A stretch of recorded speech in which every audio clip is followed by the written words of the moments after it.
దేశంలో అత్యంత ప్రాచీన పురాతన ఆలయం అంటే మనకు ఇక్కడ కాశీ కానీ శ్రీశైలం కానీ మిగతా పేర్లు గుర్తుకొస్తాయి. కానీ అవన్నీ అబద్ధమని చరిత్ర సాక్ష్యాధారాలతో చెప్తున్నది ఏకైక దేవాలయము తిరుపతికి సమీపంలో ఉన్న గుడిమల్లంలోని పరశురామల ఆలయము. అంటే ఈ ఆలయం 4000 సంవత్సరాల క్రితమే ప్రతిష్ఠింపబడిందని చారిత్రక ఆధారాల వల్ల తెలుస్తుంది. ముఖ్యంగా ఈ ఆలయంలో విశేషం ఏమంటే ఇది ప్రతిష్ఠించింది అటవికులైన నాగరికులు.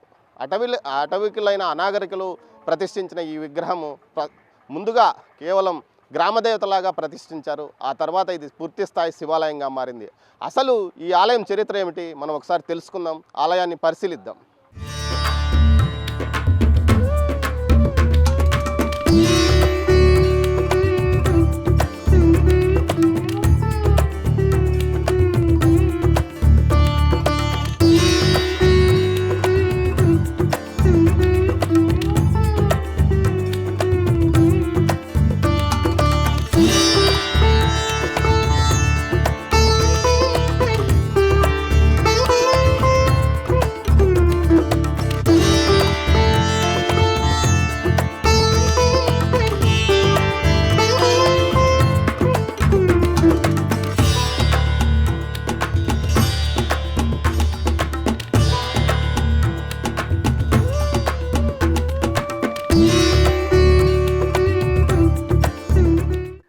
ఆర్కియాలజీ ఆఫ్ ఇండియా సంరక్షణలో ఉన్న ఈ దేవాలయంలో ముఖ్యంగా అత్యంత ముఖ్యమైనది ఏదంటే ఏదైనా మూల విరాట్గా ఉన్న శివుడు ఇక్కడ పురుష లింగాకారంలో ఉంటాడు. యోని మీద పానమట్టం యోనిలాగా ఉంటుంది. అంటే గతంలో భారతదేశంలో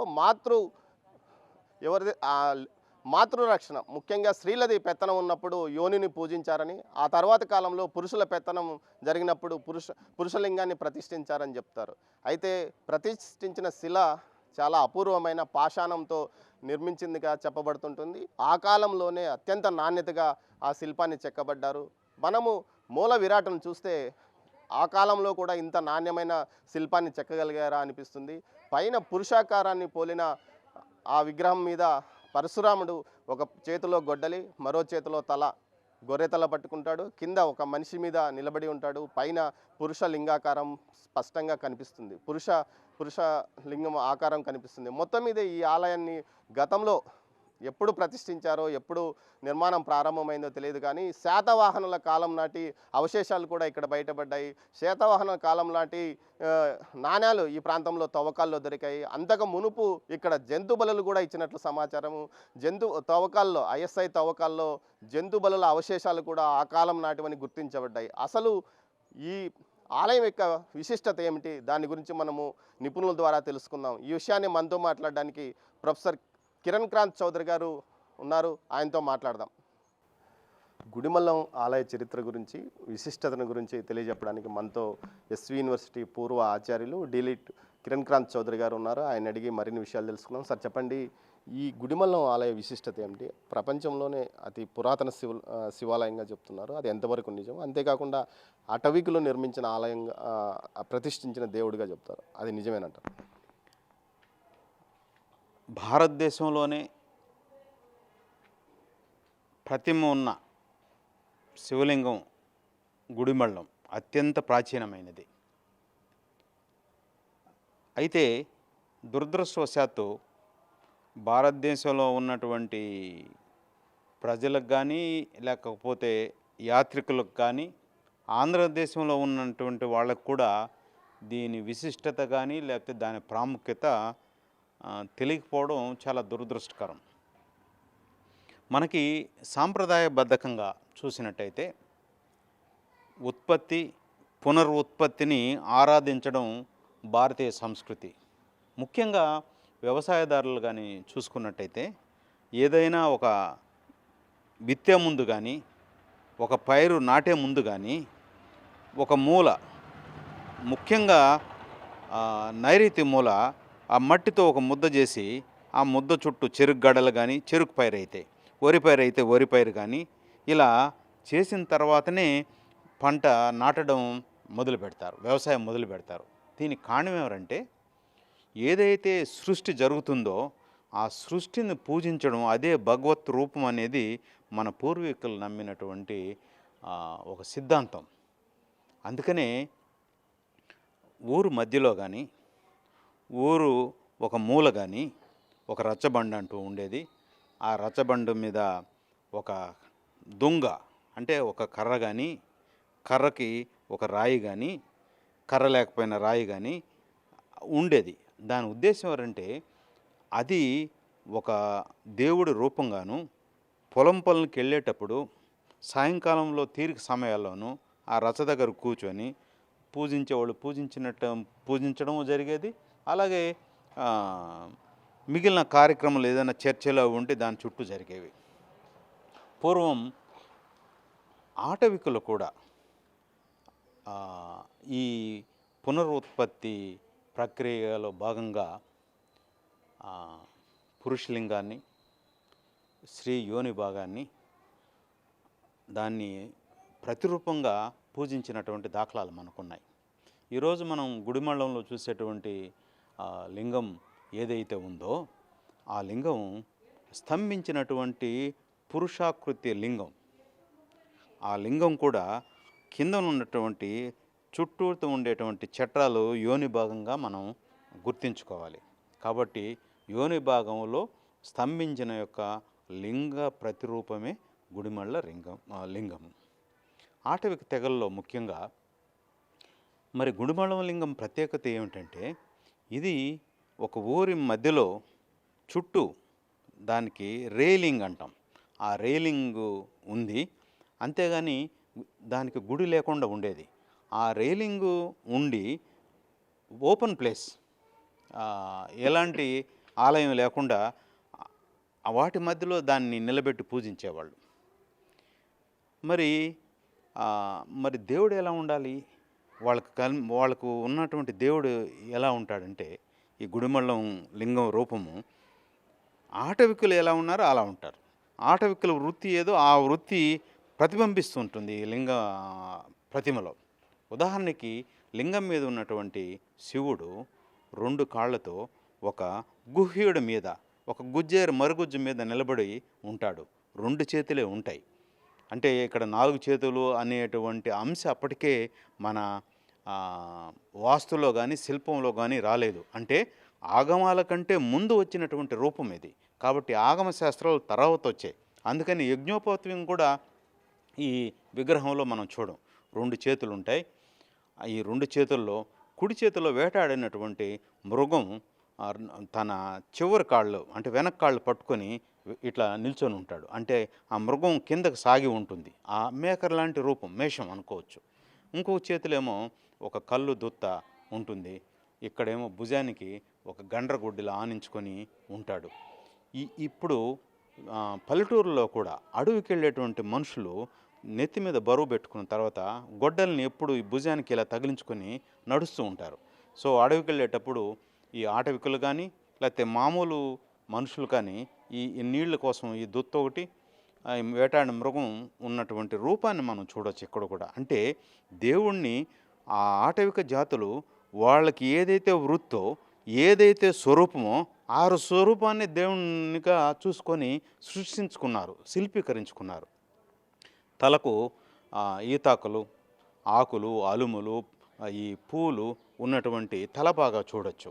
అలాగే ముక్కు కూడా ఏదో మనం చెప్పినట్టుగా నాసికాగ్రం అనకుండా షార్ప్ నోస్ కాకుండా కొంచెము అణిగినటువంటి ముక్కు, అలాగే చెవులకి ఉండేటువంటి కుండలాలు కూడా మామూలుగా ఈ ఆకులతో చేసిన కుండలాలు, చక్ర కుండలాలు లాంటివి మనం చూడొచ్చు. హారము ఇవన్నీ ఉన్నా కూడా ఆయనకి పూర్తి వస్త్రం ధారణ అయి ఉంటాడు. కానీ పురుషలింగం కనిపించేట్టుగా మాత్రం చెక్కడం ఏంటంటే దీన్నే మనం ఇవన్నీ కలిపి ఈయన రుద్రశివుడుగా మనం చెప్పచ్చు. ఇలా ఏర్పడినటువంటి ఈ ఆటవిక జాతుల స్వరూపం ఏదైతే ఉందో ఆ స్వరూపంతో వాళ్ళు వ్యక్తీకరించినటువంటి ఈ లింగం మీద ఉన్నటువంటి మూర్తి ఏదైతే ఉందో అది ముందు బట్టబయలైనటువంటి ప్రాంతంలో ఉంది. ఆ తర్వాత కాలంలో పల్లవ బాణవ కాలాల్లో దీనికి ఒక చుట్టూ గజపృష్ఠాకారంలో ముందు ఒక ఆలయం నిర్మించడం జరిగింది. చోళుల కాలంలో అది దాని ముందు మండపం, అలాగే గర్భగుడి చుట్టూ దేవకోష్టల్లో గణేశుడు, దక్షిణామూర్తి, బ్రహ్మ, విష్ణు, దుర్గా విగ్రహాలని మనం చూడొచ్చు. ఆ తర్వాత కాలంలో దక్షిణం వైపు విజయనగర కాలం నాటి మండపం వచ్చింది. దాని తర్వాత దాని చుట్టూ ప్రాకారం, అలాగే చోళుల కాలం వచ్చేటప్పటికి సుబ్రహ్మణ్య స్వామి, దేవి, శ్రీవల్లి, అలాగే సూర్యుడు చిన్న చిన్న ఆలయాలు ఉప ఆలయాలుగా ఏర్పడ్డాయి. అయితే ఇది ఎంత ప్రాచీనమైంది అని మనం ప్రశ్నించుకున్నప్పుడు గర్భగుడి మీరు భూమి మట్టం నుంచి చూసినట్టయితే ఆలయం చాలా లోతుగా ఉంటుంది. గర్భగుడి ఏ ఆలయం అయితే భూమి మట్టానికి చాలా లోతుగా ఉందో ఆలయం అత్యంత ప్రాచీనమైనది అని ఒక గుడ్డి గుర్తుగా మనం చెప్పొచ్చు. అయితే ఇక్కడ దీని చుట్టూ ఉన్నటువంటి ఈ లింగం ఏదైతే ఉందో దాని చుట్టూ త్రవ్వకాలు చేయడం జరిగింది. ఐకే శర్మ లాంటి వారు త్రవ్వకాలు జరిపినప్పుడు అందులో శాతవాహన నాణ్యాలు కనపడ్డాయి. అంటే ఈ విగ్రహం ఈ ఏదైతే ఉందో అది శాతవాహన కాలం నాటికే ఉందని మనం చెప్పడానికి అది ఒక ఉదాహరణ. సరే, అంత నాణ్యతగా ఆ కాలంలోనే చెక్కింటారు. ఉదాహరణ. అంతేకాదు, అలాగే ఈ తవ్వకాల్లో నరికినటువంటి ఎముకలు బయటపడ్డాయి. అంటే ఇక్కడ జంతు బలులు కూడా ఇస్తూ దేవుణ్ణి ఆరాధిస్తున్నారని మనం చెప్పొచ్చు. మీరు అన్నట్టుగా ఇంత అద్భుతమైనటువంటి పరశు అంటేనే పరశురాముడు అని కాదు అక్కడ అర్థం. పరశురామ అంటే అందంగా ఉన్నవాడు అని అర్థం. ఈ విగ్రహం మీరు అన్నట్టు అత్యంత సౌందర్యంగా ముగ్ధ మనోహరంగా కనిపించడానికి కారణం ఏంటంటే దీనికి వాడిన రాయి చక్రాయి అంటారు.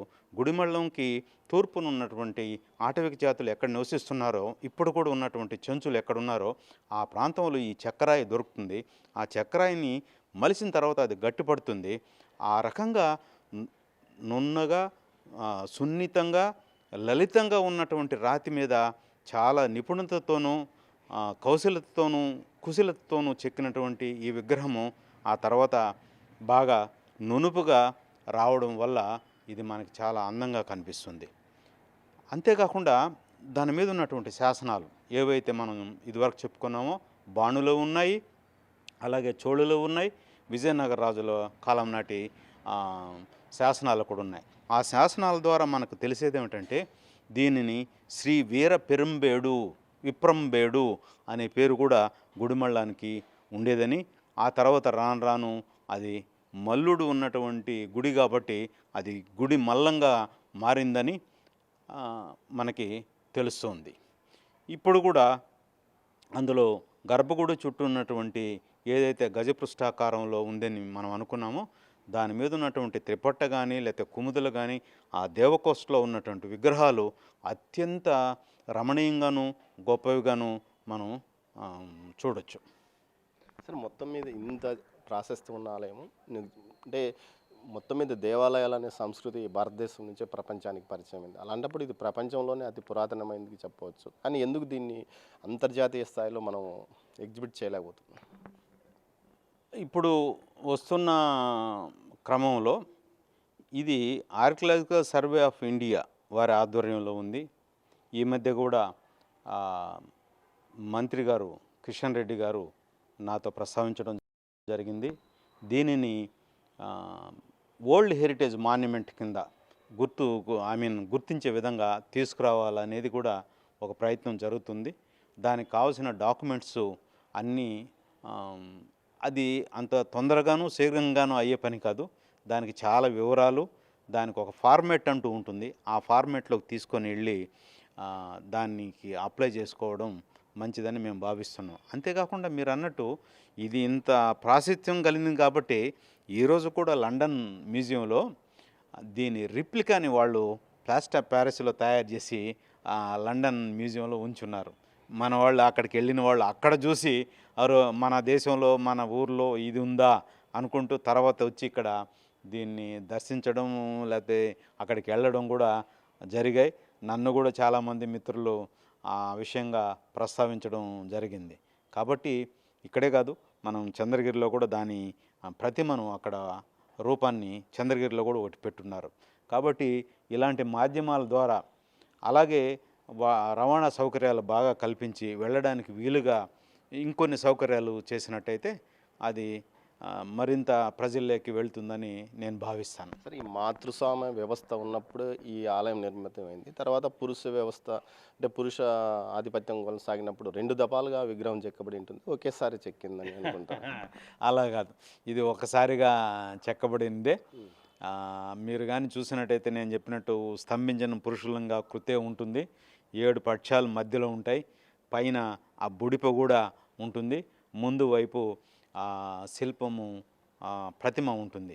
ఇది బార్హుత్ స్తూపం ఏదైతే మనకు ఉత్తర భారతదేశంలో ఉందో అందులో ఉన్నటువంటి ఆ మరుగుజ్జు, గుహ్యుడు అంటాం కదా, ఆ మరుగుజ్జు వాటికి దీనికి పోలికలు ఉన్నాయి. కాబట్టి ఇది ఆ కాలానికి చెందిందిగా 2వ శతాబ్దానికే మనం కాల నిర్ణయం కూడా అటు నాణేల ద్వారాను అటు చుట్టూ దొరికినటువంటి వస్తువులు కానీ ఇది దాదాపు క్రీస్తు పూర్వం 2వ శతాబ్దానికి చెందిందిగా మనం చెప్పొచ్చు.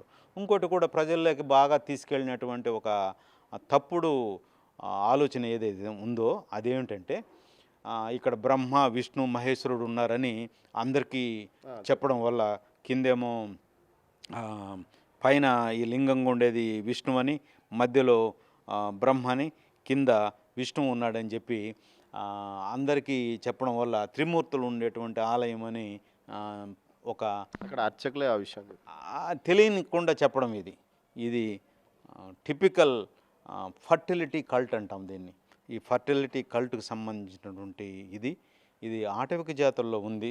పెద్ద దేవర, పెద్ద దేవుడు, కొండ దేవర, ఇవైతే ఏ కాన్సెప్ట్స్ ఉంటాయో దాని నుంచి వచ్చినటువంటి అంశ ఇది. సార్, ఈ మధ్య అప్పట్లో కొంతమంది ప్రముఖులు అంగపూజ ఇలాంటి ప్రత్యేక పూజలు కూడా ఇక్కడ చేయించుకొని వెళ్ళారని ఒక ప్రచారం కూడా జరిగింది.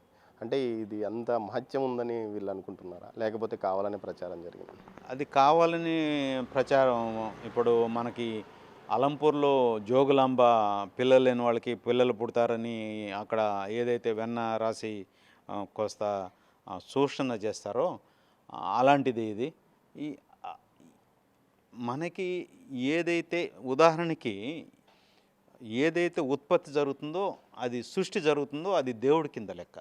మన పూర్వీకులు సృష్టికి మూలమైన దాన్ని పురుషాంగాన్ని అట్లాగే యోని భాగాన్ని వాటిలో రెండిట్లు ఒకదానిలోటి నిలబెట్టి పూజ చేయడం అనేది మన అలవాటు. అందుకే నేను ముందు చెప్పాను, వ్యవసాయ కుటుంబాల్లో ఇది ఉంది.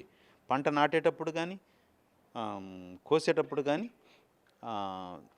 ఆ పంటనే అక్కడ పెట్టి పూజించడం అనేది ఉంది. ఎందుకంటే ఉత్పత్తికి పునరుత్పత్తి, అది ఉత్పత్తి జరిగితేనే మన ఎగ్జిస్టెన్స్ అనేది ఉంటుంది. అందుకని ఈ రకమైన ఆరాధనలు మనకి ప్రాచీన కాలం నుంచి ఉన్నాయి. Okay sir, thank you. మొత్తం మీద మనిషి యొక్క పరిణామ క్రమాన్ని ఆలోచించే విధంగా ఉత్పత్తి పునరుత్పత్తికి సంబంధించి అప్పట్లో అటవికులే ఈ విగ్రహాన్ని ప్రతిష్ఠించారు. అదేవిధంగా పూజలు కూడా నిర్వహించారు. తర్వాత వచ్చిన రాజులు ఆలయాన్ని నిర్మించడం జరిగిందని, అంతేకాకుండా దీనికి పూర్తి స్థాయిలో ప్రపంచ స్థాయిలో ప్రాచుర్యం జరగాలని డాక్టర్ కిరణ్ క్రాంత్ చౌదరి గారు అంటున్నారు. ఈ పరిస్థితుల్లో తాను ఈ విషయాన్ని కేంద్ర టూరిజం శాఖ మంత్రి విషయం వరకు తీసుకెళ్లాలని, భవిష్యత్తులో ప్రపంచ స్థాయిలో ఈ ఆలయం గుర్తింపు పొందుతుందని ఆయన ఆశాభావం వ్యక్తం చేస్తున్నారు. నమస్తే అండి. నేను ఈ టెంపుల్కి 2006 నుంచి వస్తున్నాను. 2006లో ఈ టెంపుల్లో పూజలు అలాంటివి అయితే ఏం జరగలేదు. స్టూడెంట్గా వచ్చాము. స్టూడెంట్స్ అందరం లోపలికి, అంతకుముందు గర్భగుడిలో కూడా ఎవరు వెళ్ళాలన్నా వెళ్ళి పూజలు చేసుకునే వాళ్ళం. సో మేము అలా స్టూడెంట్స్ లాగా వచ్చి లోపలికి వెళ్ళి పూజలు చేసుకున్నాం. తర్వాత వెళ్ళిపోయాం. తర్వాత 2010-11 ఆ టైంలో ఆర్కియాలజీ డిపార్ట్మెంట్ వాళ్ళు, ఎండోమెంట్ వాళ్ళు తీసుకున్నారు. తర్వాత పూజలు జరుగుతున్నాయి, కానీ అప్ టు మార్క్ అయితే జరగలేదు. ఎందుకంటే ఈ టెంపుల్ అనేది 2011లో యూపీఎస్సీ బిట్ అనమాట. ఏంటి, భూమిపైన వెలసిన మొదటి దేవాలయం ఏంటి అని అడిగారు. సో దీన్ని బట్టి ఏమర్థమవుతుంది, అసలు భూమిపైన వెలిసిన మొదటి దేవాలయం ఇదే. ఇక్కడైతే బోర్డులో అంతా భారతదేశంలో వెలిసిన మొదటి శివాలయంగా అంటారు, కానీ మాకు అడిగిన యూపీఎస్సీ బిట్ ప్రకారం అయితే 2011లో భూమిపైనే, not only in India, it is on earth. First temple on earth. So దీన్ని బట్టి ఈ ఆర్కియాలజీ డిపార్ట్మెంట్ ఎండోమెంటే కాకుండా పొలిటికల్ ఇన్వాల్వ్మెంట్ ఉండి ఈ టెంపుల్ని ఇంకా బాగా డెవలప్ చేస్తే ఈ పూజలు ఇవన్నీ అందరికీ అందాలని ఆశిస్తున్నాను. అంతే. అంటే అండి సౌకర్యాలు లేవండి. ఇంత ప్రాచీన టెంపుల్ అంటే ఇప్పుడు పిల్లలు పుట్టలేని వాళ్ళకి వచ్చి ముక్కుంటే పిల్లలు పుడుతున్నారు, పెళ్ళి కాని వాళ్ళకి ఎన్నో సంవత్సరాల నుంచి పెళ్ళి కాని వాళ్ళకి పెళ్ళిళ్ళు అవుతున్నాయి. మనసులో అనుకున్న ప్రతి కోరిక శివయ్య తీరుస్తున్నాడు. సో అలా కోరికలు అందరికీ తీరాలి కాబట్టి అందరూ రావాలంటే సౌకర్యాలు ఉండాలి. అది నేను ఆశిస్తున్నాను. వాహన సౌకర్యాలు లేవండి. రోడ్డు చూడండి ఒక్కసారి. వస్తే ప్రైవేట్ వెహికల్లో రావాలి. ఒకే ఒక బస్సు వస్తుంది. ఇక్కడున్న ఎంప్లాయీస్కి కూడా సరిగ్గా సౌకర్యాలు అయితే లేవు. సో అవి కూడా దృష్టిలో పెట్టుకుంటే ప్రభుత్వం బాగుంటుంది.